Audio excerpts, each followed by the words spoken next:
फैदोंमोन बाहाय जेलानाखि प्रिपारेसन जाबाय थादों जागायजेननाय दिनाव आं जोबोद मोजां मोनदों जे बाथौ आर'जनि जे हाबाफारि गोदो गोदाय बर'फोरा गासिबो बाथौ धोरोमखौनो फुजियोमोन होननानै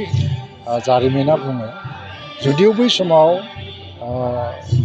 गुबुन गुबुन नामजों हयथ'बा मख'नाय जायोमोन बेखौ बर'फोरल' नङा आसामाव थानाय गोबां जनजाति एबा ट्राइबेलफोरा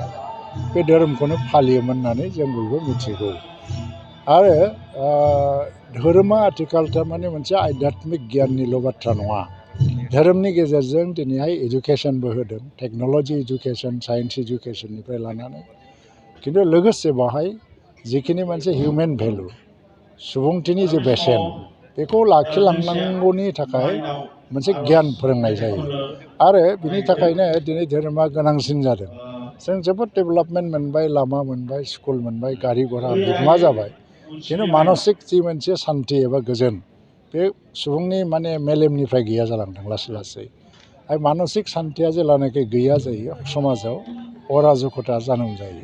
आरो जों जे गियान मोनो सोलोंथाइनि गेजेरजों बेबो माने आध्यात्मिक गियाननि आंखालाव जों बेखौ गाज्रि थांखियावबो बाहायलांनो हागौ थ' बेखौ जाहाथे जों जेखौ रोङो जोंनि गियाना जेखौ फोरोङो बे जाहाथे मानसिनि मोजांनि थाखाय जायो सुबुंनि मोजांनि थाखाय जायो मिथिंगानि मोजांनि थाखाय जायो बुहुमनि मोजांनि थाखाय जायो बे गियानखौनो धोरोमा होलाङो आरो बाथौ धोरोमा दिनै गोख्रोंनिफ्राय गोख्रों मोनसे अर्गानाइज महराव फैदों आं बेखौ आसा खालामो जे बियो जाफुंसारगोन आरो जोंनि गेजेराव गोबां धोरोमनि मानसिफोर दङब्लाबो नों नैबे सैथोखौ दिनै बयबो मानियो बे जों दिनै ब्रह्म बा सोरबा जयगुरु सत्संग सोरबा माने ख्रिस्टियान जालांबाय सोरबा कृष्ण फुजा खालामो कृष्ण गुरु फुजा खालामो शिब फुजा खालामो नाथाय बयबो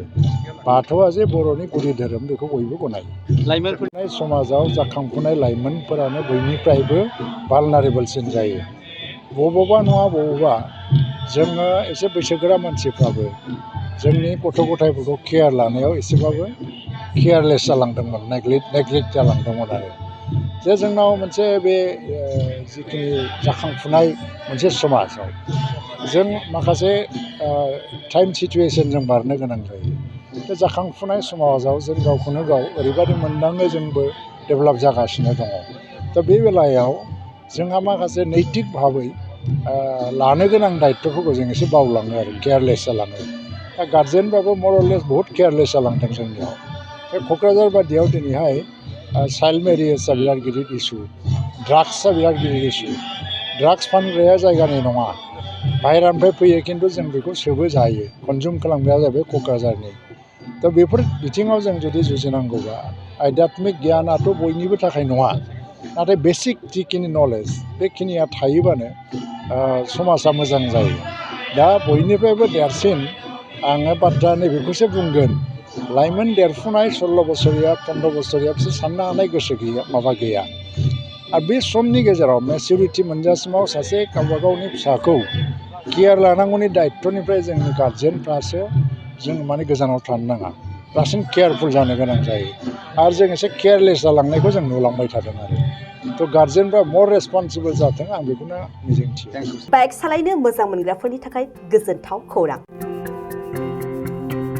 मार्च दाननि 22-23 आरो 24 अक्ट' सानथामनि थाखाय दावहारु अट' एजेन्सिया नोंथांनो लाबोगासिनो मेगालन काम एक्सचेन्ज मेला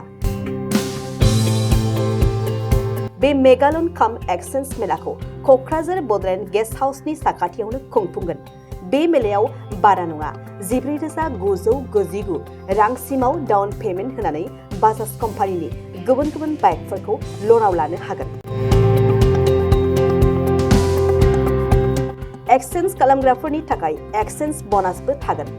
बाइक सालायनायाव हमनो थाखाय बायगिरिया बेसेन लायालासे हेलमेटबो मोनगोन